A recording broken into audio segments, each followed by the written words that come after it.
दोस्तों, हमारे भारतीय इतिहास में वैसे तो बहुत से युद्ध लड़े गए हैं, लेकिन उनमें से कुछ युद्ध ही ऐसे हुए हैं जिनकी छाप हमारे भारतीय इतिहास पर हमेशा हमेशा के लिए बनी रहेगी। क्योंकि ये युद्ध सैन्य ताकत से नहीं बल्कि बहादुरी से लड़े गए थे। और आज हम बात करने वाले हैं ऐसे ही एक युद्ध के बारे में जिसे हम सभी चमकौर युद्ध के नाम से भी जानते हैं। आपको बता दें कि चमकौर युद्ध सिखों के 10वें गुरु गोविंद सिंह और मुगल सेना के बीच लड़ा गया था। ऐसा कहा जाता है कि इस युद्ध में मुगलों की लाखों की सेना ने मात्र 40 सिखों की फौज के आगे घुटने टेक दिए थे और मुगल सेना की हार हुई थी। दोस्तों, अगर आप भी इस युद्ध के बारे में विस्तार से जानना चाहते हैं तो बने रहे हमारे साथ वीडियो के अंत तक। दोस्तों, बात है 17वीं शताब्दी की, जब भारत पर औरंगजेब का शासन हुआ करता था। और अपने शासनकाल के दौरान औरंगजेब लगातार लोगों का धर्म परिवर्तन कराने में जुटा हुआ था। लेकिन उसके सपने को एक गहरा झटका तब लगा जब उसका सामना सिखों के 10वें गुरु गोविंद सिंह जी से हुआ। क्योंकि गुरु गोविंद सिंह जी ने औरंगजेब का यह फैसला मानने से साफ इनकार कर दिया था, जिसके बाद गुस्साए हुए औरंगजेब ने सरहिंद के नवाब वजीर खान से हाथ मिलाकर मुगलों की एक बड़ी सेना तैयार की और साथ ही साथ सेना को गुरु गोविंद सिंह को जिंदा या मुर्दा पकड़ने का आदेश दिया। वजीर खान के नेतृत्व में तैयार की गई सेना ने लगभग 6 महीने तक आनंदपुर साहिब और पंजाब की सीमाओं को घेरे रखा था। लेकिन मुगल सेना में इतनी हिम्मत नहीं हुई कि वो पंजाब पर हमला करके गुरु गोविंद सिंह जी को पकड़ सके। हालांकि मुगल सैनिक दूसरी तरफ ये भी सोच रहे थे कि जब नगर में सारा राशन पानी खत्म हो जाएगा तो गुरु गोविंद सिंह जी खुद ब खुद आत्मसमर्पण कर देंगे। लेकिन ये सोचना मुगलों की सबसे बड़ी गलती साबित हुई। 6 दिसंबर साल 1704 की रात जब गुरु गोविंद सिंह जी अपने सैनिकों के साथ आनंदपुर साहिब से जा रहे थे तो मुगल सेना को कहीं से इस बात की भनक लग गई और मुगल सेना तुरंत ही गुरु गोविंद सिंह जी को पकड़ने के लिए उनका पीछा करने लगी। गुरु गोविंद सिंह जी अपने सिख सैनिकों के साथ जैसे ही सिरसा नदी पार करने वाले थे तभी उनका सामना मुगलों की लंबी चौड़ी कतार से हुआ। दूसरी तरफ तेज बारिश और आंधी तूफान के कारण सिरसा नदी भी अपने उफान पर थी। इसके बाद गुरु गोविंद सिंह जी ने अपने सभी साथियों को यह आदेश दिया कि जो भी इस बहती नदी को पार करके अपनी जान बचा सकता है वो चला जाए और जो यहाँ अपनी मर्जी से रुकना चाहता है वो यहाँ रुककर मुगल सेना से युद्ध करे। इस आदेश को सुनने के बाद कई सैनिक सिरसा नदी को पार करने लगे, लेकिन नदी का बहाव तेज होने के कारण कई सैनिक उसमें डूब गए। वहीं दूसरी तरफ कई सिख सैनिकों ने वहां से भागने के बजाय मुगलों से युद्ध करना सही समझा। कुछ सैनिकों के नदी में बहने के बाद गुरु गोविंद सिंह जी के पास अब केवल 40 सिख सैनिक और उनके 2 बेटे जुझार सिंह और अजित सिंह ही बचे हुए थे। गुरु गोविंद सिंह जी अपने 40 सिख सैनिकों के साथ मुगल सेना से बचते बचाते किसी तरह पंजाब के रूपनगर में मौजूद चमकौर नाम की जगह पर पहुंचे। गुरु गोविंद सिंह जी को देखते ही वहां के स्थानीय लोगों ने उनका जमकर स्वागत किया। इसके साथ साथ वहीं के एक निवासी स्वामी बुद्धचंद ने अपनी हवेली गुरुजी के रहने के लिए दे दी। गुरु गोविंद सिंह जी ने जब इस हवेली को देखा तो उन्हें वो हवेली सुरक्षा की दृष्टि से काफी बेहतर लगी, क्योंकि वो हवेली किलेनुमा होने के साथ साथ एक ऊंचे टिले पर मौजूद थी, जिससे दुश्मन सेना पर साफ साफ नजर रखी जा सकती थी। सिख फौज को अब ये बात तो अच्छी तरह से मालूम हो चुकी थी कि इस युद्ध में उनका बच पाना नामुमकिन है, लेकिन उन्होंने डरने के बजाय बहादुरी और चालाकी से काम लिया और सभी सिख सैनिक छोटी छोटी टुकड़ियों में बंटकर दुश्मन सेना का इंतजार करने लगे। सिरसा नदी का जलस्तर जैसे ही कम हुआ वैसे ही मुगलों की सेना ने नदी को पार करके चमकौर पर हमला बोल दिया। मुगल सेना ने चमकौर पहुंचते ही सबसे पहले वहां के स्थानीय लोगों पर अत्याचार करना शुरू कर दिया, जिससे कि गुरु गोविंद सिंह जी का पता चल सके। और फिर उन्हें यह पता चल गया कि गुरु गोविंद सिंह जी के साथ अब कुछ ही सिख सैनिक जिंदा बचे हैं। उसके बाद 6 दिसंबर साल 1704 को इतिहास का सबसे भयानक युद्ध शुरू हो गया।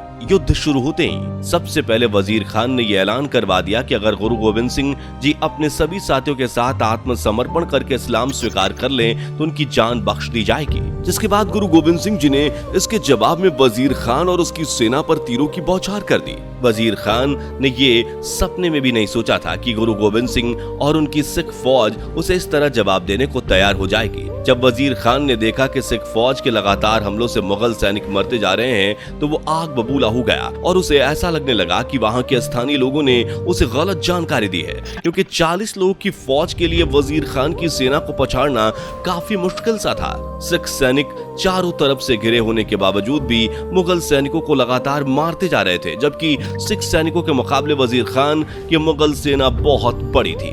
जब मुगल सेना पर हमला करते करते सिख सैनिकों के तीर खत्म हो गए तो मुगल सेना को कुछ देर के लिए ऐसा लगने लगा कि वो इस युद्ध में जीत जाएंगे। इसके बाद गुरु गोविंद सिंह जी ने एक रणनीति बनाई और 5-5 सिख सैनिकों की टोली उन्होंने किले से बाहर लड़ने के लिए भेज दी।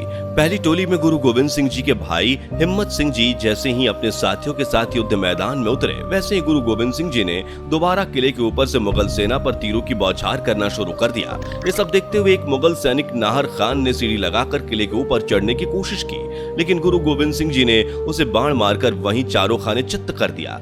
लंबे समय तक युद्ध लड़ते हुए जब सिख सैनिकों की पहली टोली शहीद हो गई तो इसके बाद गुरु गोविंद सिंह जी ने युद्ध के लिए दूसरी टोली को मैदान में उतारा। दूसरी तरफ मुगल सेना भी काफी डरी हुई थी और गहरी सोच में थी कि कैसे मात्र 40 सिख 10 लाख की मुगलों की फौज पर इतने भारी पड़ सकते हैं। सिख सैनिकों की दूसरी टोली भी जब मुगल सेना को मारते हुए शहीद हो गई तो गुरु गोविंद सिंह जी बारी बारी करके 5-5 सैनिकों की टोली भेजते गए। धीरे धीरे सिख सैनिकों की जब 5वीं टोली युद्ध में शहीद हो गई तब तक शाम हो चुकी थी। इसके बाद गुस्साए हुए वजीर खान ने अपने सैनिकों को किले के अंदर घुसने का आदेश दिया। जब सिख सैनिकों को वजीर खान के इस चाल का पता चला तो सभी सिख सैनिकों ने मिलकर गुरु गोविंद सिंह जी से यह आग्रह किया कि वह अपने बेटों के साथ किले से भाग जाएं, क्योंकि किले पर होने वाले इतने भीषण हमले को रोकना नामुमकिन था। सिख सैनिकों की बात सुनकर गुरु गोविंद सिंह जी ने उनसे ये कहा कि तुम सब मेरे बेटे जैसे ही तो हो, तो मैं भला तुम सभी को छोड़कर कैसे जा सकता हूँ। इसके बाद गुरु गोविंद सिंह जी के बड़े बेटे अजित सिंह ने युद्ध भूमि में जाने के लिए गुरु जी से आज्ञा मांगी और फिर सैकड़ों मुगल सैनिकों को मौत के घाट उतारने के बाद अजीत सिंह जी वीर गति को प्राप्त हो गए। अजीत सिंह के मरने के बाद गुरु गोविंद सिंह जी के छोटे बेटे जुझार सिंह ने मोर्चा संभाला और सैकड़ों मुगल सैनिकों को मारने के बाद वो भी शहीद हो गए। शाम होते होते जब चारों तरफ अंधेरा छा गया तो मुगल सेना युद्ध से पीछे हटकर आराम करने लगी। इस समय तक गुरु गोविंद सिंह जी के पास केवल 7 सिख सैनिक ही बचे हुए थे। कुछ देर बाद बचे हुए सिख सैनिकों ने गुरु गोविंद सिंह जी से दोबारा यह आग्रह किया कि वो इस किले को छोड़कर भाग जाएं और युद्ध लड़ने के लिए कोई दूसरी रणनीति सोचे। जिसके बाद गुरु गोविंद सिंह जी ने उन सभी की बात को मानते हुए 2 सिख सैनिकों के साथ वहां से निकलने का फैसला किया। मुगल सेना को चकमा देने के लिए गुरु गोविंद सिंह जी ने अपने जैसे दिखने वाले भाई जीवन सिंह को अपने जैसे कपड़े पहनाकर किले पर तैनात कर दिया, जिससे मुगल सेना को गुरुजी के निकलने की भनक तक लग सके।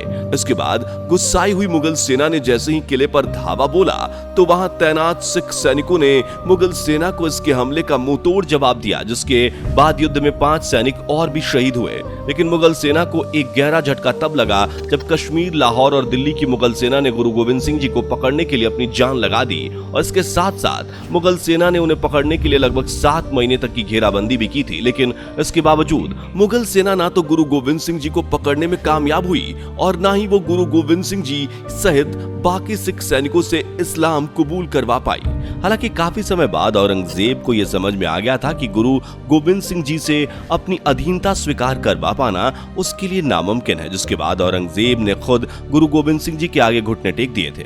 उस समय औरंगजेब ने गुरु गोविंद सिंह जी से ये एक सवाल किया था कि कैसे मात्र 40 सैनिकों ने इतनी बड़ी मुगल सेना को धूल चटा दी। जिसके बाद गुरु गोविंद सिंह जी ने औरंगजेब को एक जफरनामा यानी विजय पत्र के जरिए ये कहा था कि उनका एक एक सिख सैनिक 1.25 लाख के बराबर है और इस पर गुरु गोविंद सिंह जी ने एक दोहा भी लिखा था जो कुछ इस तरह है: चिड़ियों से मैं बाज लड़ाऊं, गीदड़ों को मैं शेर बनाऊं, 1.25 लाख से एक लड़ाऊं, तबे गुरु गोविंद सिंह नाम कहाऊं। दोस्तों, जहां मुगल सेना और सिखों के बीच यह भयानक युद्ध हुआ था, वहां ऐतिहासिक गुरुद्वारा कतलगढ़ साहिब भी स्थापित है, जो कि चमकौर युद्ध में शहीद हुए सैनिकों को समर्पित है। वैसे दोस्तों, कमेंट करके बताइए कि गुरु गोविंद सिंह जी पर हमारी आज की ये शानदार पेशकश आपको कैसी लगी। जाने से पहले वीडियो को लाइक शेयर जरूर करें और ऐसी वीडियोस के लिए इस चैनल को सब्सक्राइब करके बेल नोटिफिकेशन को भी जरूर ऑन कर ले। धन्यवाद।